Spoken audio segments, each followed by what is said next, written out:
everyone, welcome back to Mind Review. I'm Sakshi Kaushik, and today's video is again a part of your Cicerelli series, जहाँ पे हम cover कर रहे हैं all the 15 chapters of your psychology book by Sondra K. Cicerelli. ठीक है? So as you all know, we have already started with chapter 14, and today's video is part 5 of chapter number 14. ठीक है?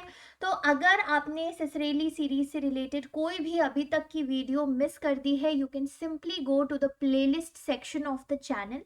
वहाँ पे आप सिसरेली सीरीज के playlist पे जाइए एंड पुरानी सारी वीडियोस एक सीक्वेंशियल ऑर्डर में आप एक्सेस कर सकते हैं. Cool. So let's get started with our today's video, जहाँ पे जैसा कि हम अभी तक अलग अलग डिसऑर्डर्स को डिस्कस करते आ रहे हैं, आज भी हम एक नए डिसऑर्डर के बारे में बात करेंगे, which is a class of mood disorders. So when we talk about mood disorders, the basic essence of mood disorders, whether it is the major depressive disorder or the bipolar disorder or your seasonal affective disorder, the basic essence is कि यहाँ पे होता है disturbance in your emotion. तो हमारे जो emotions होते हैं उनमें एक डिस्टर्बेंस आता है, जिसकी वजह से ये डिसऑर्डर्स आ रहे हैं.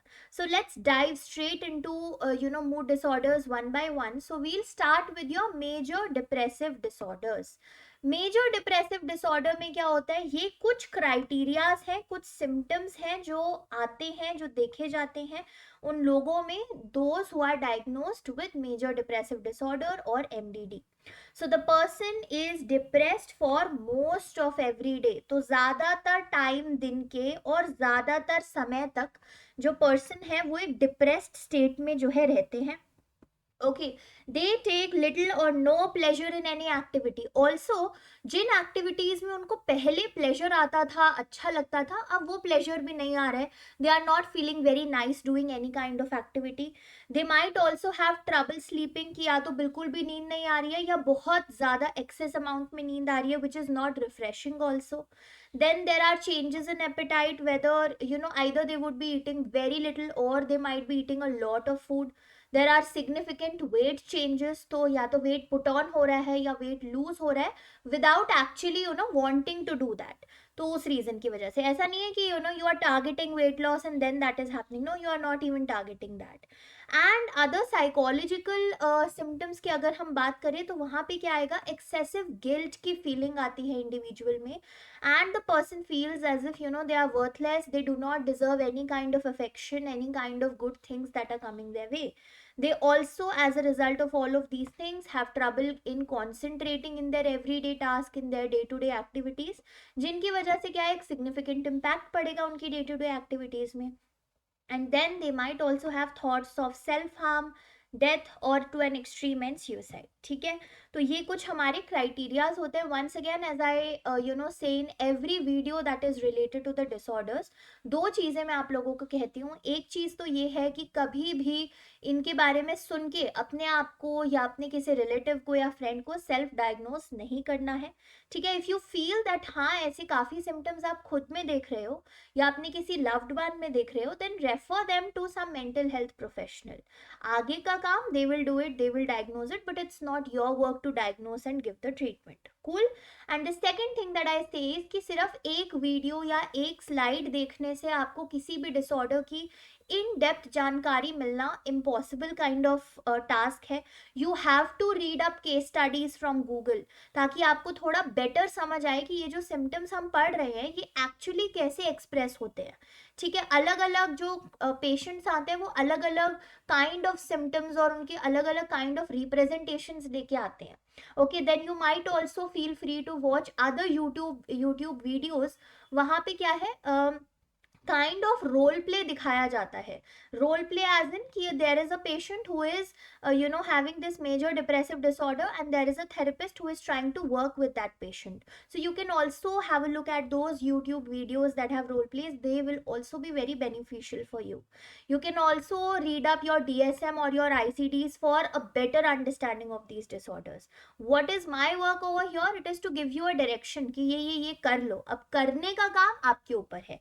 ठीक है, so any one of you who has any other way जिसकी मदद से आपको किसी डिसऑर्डर को इजीली समझने में आता है या आसानी होती है समझने में, let me know in the comment section and let others also know in the comment section what is your go to way to understand these disorders. ठीक है, चलो अब अगले डिसऑर्डर जो कि एक मूड डिसऑर्डर ही है, जिसको हम बोलते हैं सीजनल अफेक्टिव डिसऑर्डर। तो अभी जो है विंटर्स का टाइम चल रहा है इंडिया में, सो यहाँ पे खासकर सीजनल अफेक्टिव डिसऑर्डर विंटर के टाइम में काफी ज्यादा देखा जाता है। So what happens over here, it is caused by your body's reaction to low levels of light in the winter month. तो जो सनलाइट होती है या एक्चुअली जो लाइट आती है, जब वो लो लेवल की आपकी बॉडी को मिलती है तो वो बॉडी भी एक रिएक्शन देती है, जिसकी वजह से आपके अंदर डिप्रेशन लाइक सिम्टम्स आने लगते हैं। And that is what is happening in seasonal affective disorder. So this is seasonal, कि जब ये जैसे विंटर मंथ है, सनलाइट लेवल्स कम है, लाइट लेवल्स इन जनरल कम है, फॉगी एनवायरमेंट है, so people might feel little sad and depressed and not that great, okay.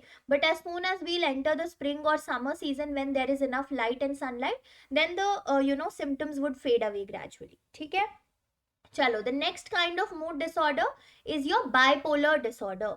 तो बाइपोलर डिसऑर्डर में क्या होता है भाई, the person is experiencing periods of mood ranging from severe depression to manic episode. तो कभी तो एकदम से सिवियर डिप्रेशन का स्टेट आ जाता है। यहाँ पे क्या सिम्टम्स आएंगे, हम ऑलरेडी पढ़ चुके हैं मेजर डिप्रेसिव डिसऑर्डर के केसेस में कि सैड स्टेट आएगा, guilt, feelings of worthlessness, all of these things would be there. And या फिर कभी एकदम से क्या आता है, मैनिक एपिसोड आता है। मैनिक एपिसोड में क्या होता है, the person experiences a burst of energy. उनमें अचानक से इतनी ज्यादा एनर्जी, एंथुजियाज्म और बहुत ज्यादा क्रिएटिविटी आ जाती है, such that they are not able to control how much they are talking, how much they are laughing. ऐसा लगता है कि बस सब कुछ आउट ऑफ कंट्रोल हो रहा है और वो बहुत एनर्जेटिक महसूस करते हैं। सो बाइपोलर में क्या हो रहा है, एक रेंज है, कंटिन्यूअम है जो चलता जा रहा है। कभी तो एक कंटिन्यूअम के एक एंड पे इंसान होता है जहां पे वो एकदम से सिवियर डिप्रेशन फेस कर रहा है, कभी वो उस कंटिन्यूअम के दूसरे एंड पे होता है जहां पे वो एकदम एक्साइटेड एंड एनर्जी आउटबर्स्ट और मैनिक एपिसोड उसका हो रहा है। So that is when we term it as bipolar disorder. Bipolar disorder में बीच में periods of normal mood भी आते हैं। sometimes there is normal mood, then major depressive mood, then your manic episode might also be there। अब यहाँ पे जो एक important चीज आपको एग्जाम पॉइंट ऑफ व्यू से समझनी है वो है इन दोनों के बीच का डिस्टिंक्शन, कि बाइपोलर 1 क्या होता है और बाइपोलर 2 क्या होता है। तो बाइपोलर है तो होगी तो वही चीज कि कभी मैनिक एपिसोड आ रहा है, कभी डिप्रेसिव एपिसोड आ रहा है। But in case of bipolar 1 what happens is there is for sure a manic episode that is there, but ये जो हमारा मेजर डिप्रेसिव एपिसोड होता है वो हो सकता है हो और हो सकता है ना हो। ठीक है, तो मेजर डिप्रेसिव एपिसोड, हम मेजर डिप्रेसिव एपिसोड की बात कर रहे हैं, सिंपल डिप्रेसिव एपिसोड की बात नहीं कर रहे। तो एक मैनिक एपिसोड होता है और एक हाइपोमेनिया होता है। इनके बीच का डिफरेंस क्या है भाई, कि मैनिक एपिसोड तो एकदम extreme form of excitability, energetic, talkativeness, all of these things. Hypomania उसी का एक लेसर वर्जन होता है। ठीक है, द लेसर फॉर्म और the lesser version of a manic episode is hypomania, जहां पे एनर्जी आउटबर्स्ट होता है बट इतनी ज्यादा एक्सटेंट तक नहीं होता जैसे कि मैनिक एपिसोड में होता है। Similarly there is major depressive episode and there is just a depressive episode.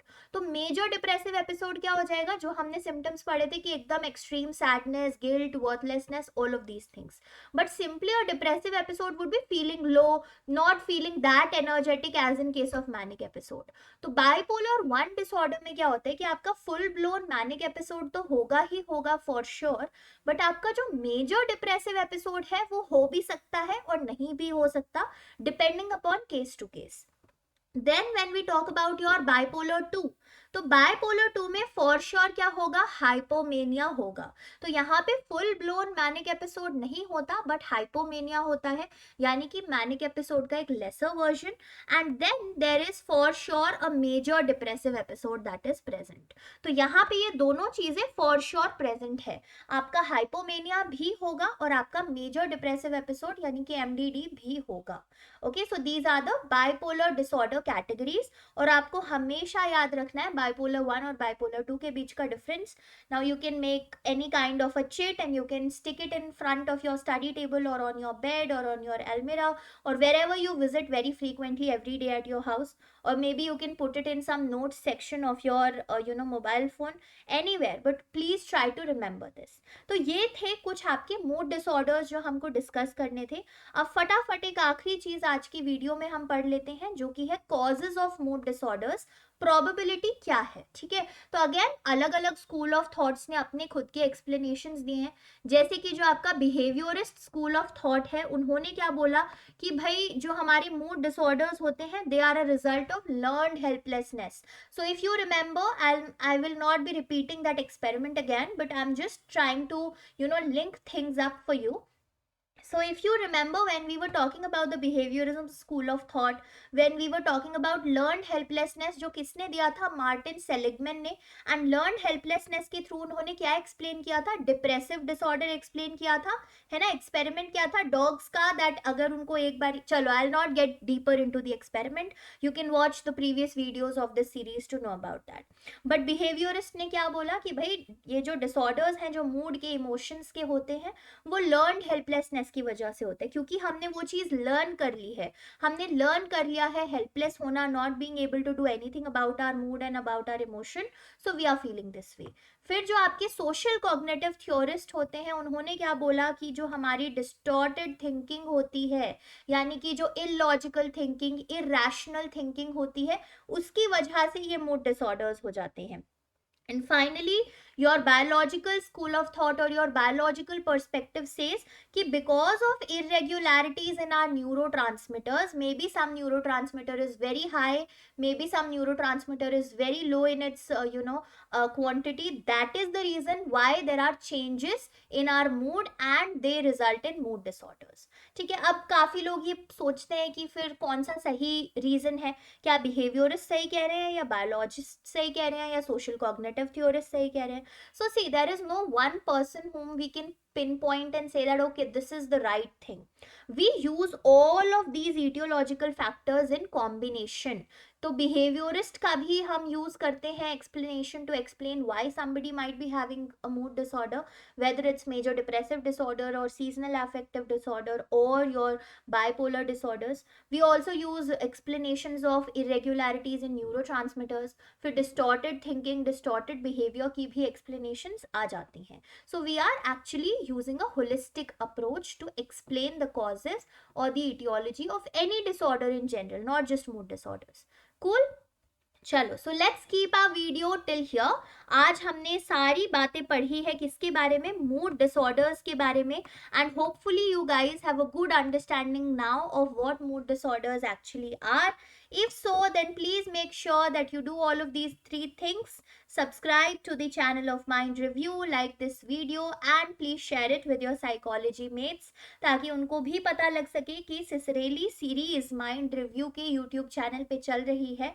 That too free of cost, where we are covering every topic in depth, bit by bit, part by part, ताकि every day आपको एक burden ना लगे but पढ़ाई करने में मजा आए. ठीक है, so let me know in the comment section how the सिसरेली series is going on for you, how the new year has been for you till now, and let's meet tomorrow with another video of this very chapter जहाँ पे हम discuss करेंगे आपकी eating disorders के बारे में और हम डिस्कस करेंगे आपकी सेक्सुअल डिसफंक्शन डिसऑर्डर्स के बारे में. So both of those two things we'll be covering in tomorrow's video. Stay tuned and till then have a very good day. All the best and bye bye.